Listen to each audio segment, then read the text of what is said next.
degenerates that want to talk about it. This is Kicking at It Too. As always, I am Michael, and with me is Tori. Hey, Tori. Good morning. Good morning to you. How are you today?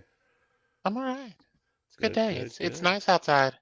It The weather's is. decided not it's trying to act like a week ago it didn't try to kill us all. Yeah. Well, it's Oklahoma. Sneeze, and it'll be different tomorrow. That's Uh, fair. so today we are going to talk about New Year's Smash Rampage. Um, so now apparently we're not just going to name dynamites, we're also going to name the rampages to match the dynamites. We all get So names. stupid. New names, all names, everywhere names. I'm gonna Uh, start coming up with different names for every show we have, just like they do. we start the night with a good match, which is a continuance of last week's stuff. We get Orange Cassidy versus Trent Beretta. Orange Cassidy said he wanted to have a match with whoever took Kip out of the Battle Royal last week, which just happened to be his best friend, Trent Beretta. So we got that match. It was a good match. A little bit of the play, a little bit of the haha, but also like a lot of good serious back and forth between the two too. So it was a good match overall. Danhausen and Chuck Taylor are outside. One of my favorite parts is Orange Cassidy gets tossed out. He's down on the ground, and Danhausen feigning kicks to him. Starts putting the boots to him the way that the way that Orange does when he does those little low kicks Yeah, and just, yeah. those were devastating. He should have gotten disqualified. I don't know what happened. And Chuck is like, "What are you doing? Like, what are you doing?" Yeah. Um, so we end up with Cassidy getting the win. Um, like I said, it was a good match overall. Penelope Ford showed up, distracted Beretta. We had Kip Sabian on commentary, and Acts like he knew nothing, he was which like, was greatness. "Who's that? Why is she coming down? Oh, is she helping Orange?" Whole point of this being that he wanted to make sure Orange wins the match. That way, Orange keeps the title, so he and Orange can have a match for the title. And it was also the driver wedge and the best friends too. Yeah. So Which I mean, if we're playing that card again, okay. I just hope we don't drop it this time because we tried to do the wedge before, and then all of a sudden Trent just kind of came back out and was like, "All right, we're all friends again," and right. like we Well, and I mean, completely forget the last like 4 months of what we were doing. I love Excalibur because Trent went for that dive and Chuck caught him and they hugged and he just in the middle of what he was saying, you got to give the people what they want. Yep. And I was like, Excalibur, you may be my favorite commentator right now. Um, so then Kip Sabian, who was on commentary, then walks to the ring after, and we get a match of Kip Sabian versus somebody. Never got a name, just some jobber. They said it. I just don't remember Oh, what it was because I was like, who the fuck is did this they? guy? I'm getting these transcripts from Bleacher Report. They didn't have a name here either, so I just I missed it. So I assumed that I if heard they him missed say it it. too. I don't remember who it was, but I heard him say it. Well, Sabian beat him really quickly using Cassidy's orange punch, specifically after putting on Cassidy's armband. He Uh, put on his armband just to take it off. yeah. Um, it was a definite squash match. Kip Sabian won it. Um, it was an I'm so shocked Kip Sabian won that match. ugly punch. That yes, he should never try to do the orange punch again. Never ever. Stay away from it. It's not cool. That's just no. Yeah. We talked about this before we even started this recording, and then I completely forgot to mention it. And Bleacher Report put it after this match, but actually to start the night, excuse me, there was a tribute graphic to Don West. Don West unfortunately passed away. He had been fighting cancer, and just unfortunately didn't win. Um, Don West was a figure to me actually even before wrestling. He was big on like the 3 a.m. infomercial scene, and as a younger fellow, like that's what I would turn on in the middle of the night when I was doing nothing. Is just watch like the selling knives and selling little gimmicks and all that. And so when he showed up one day on my TV for wrestling, like it was, I already knew who he was and I already knew that personality, so I already loved it. But his over the top selling, his over the top attitude, really helped bring TNA back at that point, um, from something you just watched and didn't really pay attention to commentary to, oh, this guy, obviously this is a big thing because this guy is losing his damn mind over what's Right. happening here. Yeah, like we were just talking about. I didn't know who he was before he got there. I didn't watch TNA a ton, but he made everything sound important. Yeah. Like he made everything like it was the biggest deal on that show. And he would just get more hyped as the night went on. And him and Mike Tenay together was great. They were a great team. Yeah. It's a sad loss. Thoughts to his family. I wasn't a huge Impact fan, especially once Hogan got there. But Don West on commentary was always a good show. Yep. He certainly was, and his voice will be synonymous to me, to people like AJ Styles, to Christopher Daniels, Samoa Joe, that Those younger matches. crew coming in, hearing him going off, much similar to JR being synonymous to, oh my God, he's broken in half, like that. Or Stone Cold. Yeah. So Yeah, I agree, and that's part of. I think that helped the TV audience mhm. take Joe and AJ and Christopher and some of the other smaller guys more seriously because he made what they did seem so much bigger. Yeah.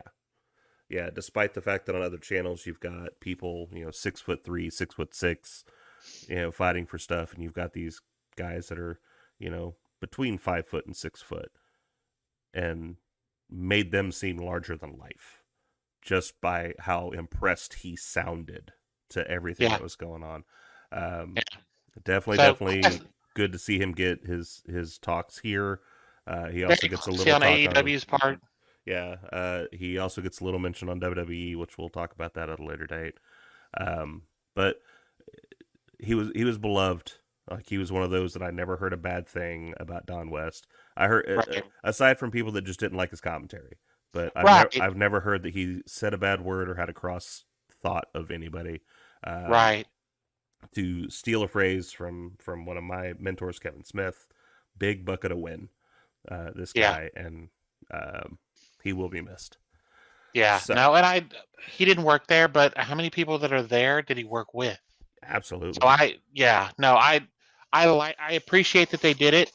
I think it's a very classy move on AEW's part Yep. to acknowledge it and say, hey, this happened, our best, so on. So big ups to AEW for this. Absolutely. Um, so on a lighter note, we get Jade Cargill versus Kiera Hogan. I know that they talked about this match. I just really feel like this one should have been beefed up more, and maybe on a Dynamite, because this is a big story. It is, but I think how the match went and what happened in the match hmm is what's going to get it to Dynamite Maybe. Um, because the everything. If you want to cover the match, then yeah, I don't know how yeah. much you want to cover of it. Well, I mean, I don't want to talk a lot about it. There was a fervor at the end of it where Kiera was getting a lot of stuff off, um, a lot of kicks.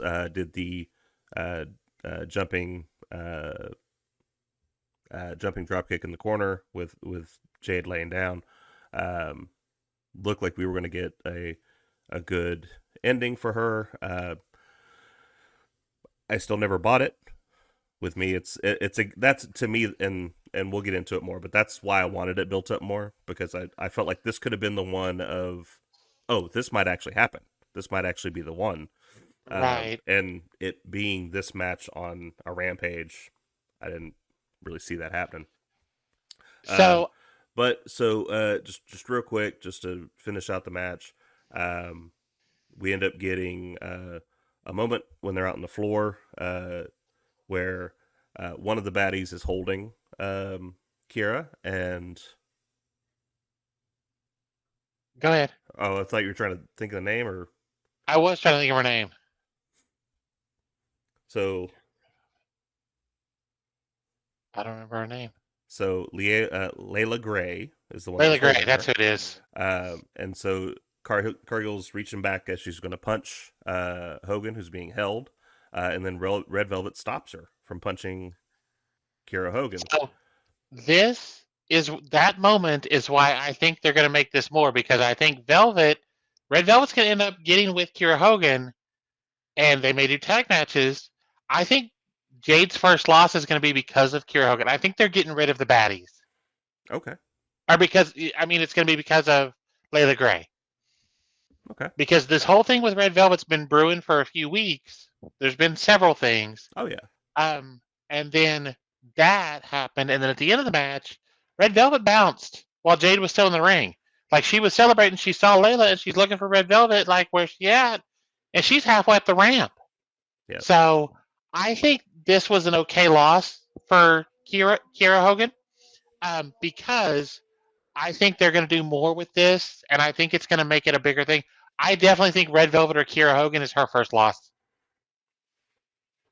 Yeah. And it would make sense. I mean, that's long-term storytelling. Yeah. To the finest. Yes, and they're a big fan of that. Yeah. So yeah, Cargill obviously comes away with the win. She's staying in the middle of the ring with Gray, and then she seems really confused and concerned because she does not see Red Velvet. And then come to see her up at the ramp, giving her this odd look, like, yeah, I did it. So she apparently is walking away and no longer going to be part of the baddies. I'm curious to see what they do with it, though. Are they going to just say she's not one of them, or is there going to be some kind of confrontation and she acts like everything's fine? Like, this is why I think they're going to make this a bigger thing. Yeah. So final match of the night, we got Swerve Strickland versus Wheeler Yuta. The little preempt interview to this that you always get before the end of a Rampage with Mark Henry. I love the whole gimmick. I love the idea. Yeah, the two talking, and then I think we're done talking, and now it's time for the main event. I like it just because it's Mark Henry. Like I think him doing that little shtick is kind of fun. But the whole gimmick is that the boys were supposed to stay in the back. It was supposed to be just Wheeler and Swerve going at it. That does not happen because Parker and who we found out was Graydon Goetzman were at ringside to support their leader of this new group that's together. Never even heard of this guy. Quite understand why these people are together. I need some more explanation of what's going on. Why are these guys so important to Swerve? But that aside, they had two different styles, but this is one of those where the two styles kind of fit together. They worked. Yuta's really smooth with the submissions and the holds and all that, and you got Swerve, who is just a tactician when it comes to using the ropes and being athletic and, dare I say, gymnastic style abilities. So really good paced match. Swerve, who was able to take advantage of an injury to score the win. So he ends up winning the match. What's up? This goes back to the whole make it make sense. Like, why was this here? Why is one of your champions doing the job? Like, give me a disqualification. I'll take a disqualification loss. Give me a disqualification win, whatever. But to just lose? Kind of like you said with the Jade match. I do think it needed to be built up better. But I wonder if the eventuality is to move Swerve and his group to ROH. And so we end up getting a pure match eventually with Yuta and Swerve. I don't know that I see Swerve as a pure wrestler, though. Like, the whole point of the pure title is it's wrestling. It's not all the other crap that Swerve does. Yeah, maybe. So, maybe? I'm not a fan. Yeah, the whole thing was it's one of those things like it's the group itself, and so I look at that group of guys, and I don't see them as an AEW faction. I don't see them Yeah, surviving in that pool. yeah. However, them lasting in ROH, I could see that. Well, and like the notes, the notable mentions from this, Moxley's comment of Killshot was his favorite wrestlers for years. That's great. Uh, I here's the thing, like all kidding aside, when I found out that Swerve was Killshot, it was after he'd already been in WWE for a while. Um, I was flabbergasted because I was one of those. I was watching Lucha Underground, and Killshot Yeah, was fucking amazing. yeah. I didn't know who he. I mean, I vaguely remember him from Lucha Underground, Yeah, but that I was like, that guy's talented as hell. yeah, So to find out it's Swerve was kind of interesting. But yeah, it was a great line, and Swerve was like, "Oh, okay, it's like that, huh?" yeah. I don't understand. First of all, Parker Boudreaux standing there holding his necklace like we don't know what his fucking name is. Do you have that so in case you get drunk and don't remember who you are, or you get a concussion, you can be like, "Oh, okay, my name's Regroup." Like, I just come on, that was a good one. It I just was it's so like, why are you standing there holding the necklace up? Like everybody needs to see this. What are you? Are you that kid with that fake gold chain and walk around and be like, "Look at my bling"? Like what? because that's what gangsters do. It's so stupid. And who the fuck is this other guy? Like, where did I he come from? I don't Why? know, but Why is he here? that's the thing that I don't understand about the group. Like Swerve, I can totally buy that he is. Uh, I understand cis white male. I get it, saying these Right? things. I can buy him as a gangsta. I can buy him Right. as a dude from the hood. I The can role buy that he's him. playing, I can buy Yeah, that. I can absolutely buy that. Um, Parker looks like he fell off the back of a hay bale truck. The other dude, when he said like contestants on tattoo cover up, like perfect thought there. Moxley He is so great. he the other dude reminds me of Reno from WCW. You remember him? No. So he was a dude. He had the the little bit of hair on the top of his head, and he had the black ponytail up Okay. here, uh, almost sumo esque type Okay. haircut. Um, and he would He do the reminds roll of the dice stuff. But it's like to me, it's like Reno just went out and got a bunch of fucking tattoos, and that's it. he That's he reminds me of Tyson Tomko when he came out with Christian. Where I like, who the fuck is this guy? And then he was relatively irrelevant the yeah, rest of his career. yeah. I mean, you have to give me first of all, give me some reason of why these guys fit in that world. Because I already look at it and go, okay, you've got Country Bumpkin over here, and you got the other dude. Neither one of them do I think I'm seeing on a corner with a gang. I'm not seeing that. Uh, Second of all, why are they with Swerve? Right. Like, I get it that the whole point of this is like Swerve's talented, and that was the whole deal. Like he had the Rick Ross thing, and it was like he's Yeah. talented and he's the next big thing. He's the next rapper, and he's good. All of that stuff fits perfectly for that character. But you're not going to tell me that Parker's going to get on track with him. And the other dude almost looks like he's one of the dudes that got his tongue cut out. So I don't even know if he can talk or not. His Uh, verse is going to be. mhm. um, you ever seen the movie Private Eyes with Don Knotts and Tim Conway? Yes. Appreciate that you knew that reference. I just, again, this goes back to the make it make sense. Yeah. It doesn't at Yeah. all. So maybe this, him getting, maybe that brings Yuta and him into another match. I don't know. I agree with you on it doesn't make sense for the pure title, but I don't understand then again, it didn't make sense that we had an the match honor. to begin with.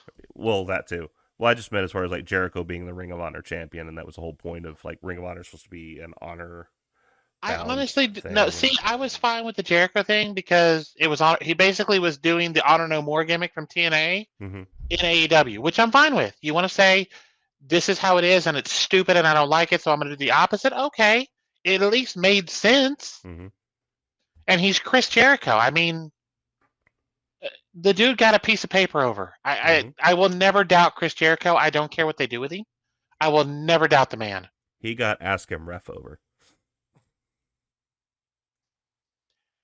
Literally, he got a list over. Like Mm-hmm. it was the biggest thing on Raw in the middle of Survivor Series. Like it's crazy. So I Yeah. will never doubt Jericho, and his reasoning made sense. Right. But this very much, and this is my continual beef with Tony Khan. Make it make sense. Make it Yeah. make sense. Yep. And I think that's where we're just gonna have to see on this one. Like I think it's gonna be one of those that it could be an interesting story by the time we're done with it, but it definitely could have started better. I don't buy the faction. I don't buy the feud. Yeah. Hey, you walked in on my TV interview and now I hate you. Yeah. It's just Okay, whatever. Well, with that wraps up another episode of Kicking Out at 2. Thank you for spending your time with us. And if you're enjoying our podcast, hit us up on all of our socials that are down below. Share this episode, share our channel if you want to catch up there's with nothing in us. the corner anymore. No, there's nothing in the corner anymore. It's down Hold there. on here. Okay, so I can just do this. Yeah. Just... Here, is that better? Oh, God. And now we're canceled.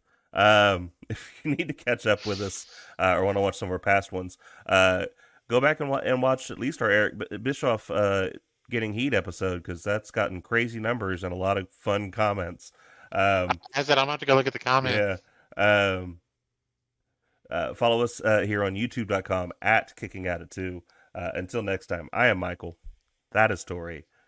And we will catch you on the next one.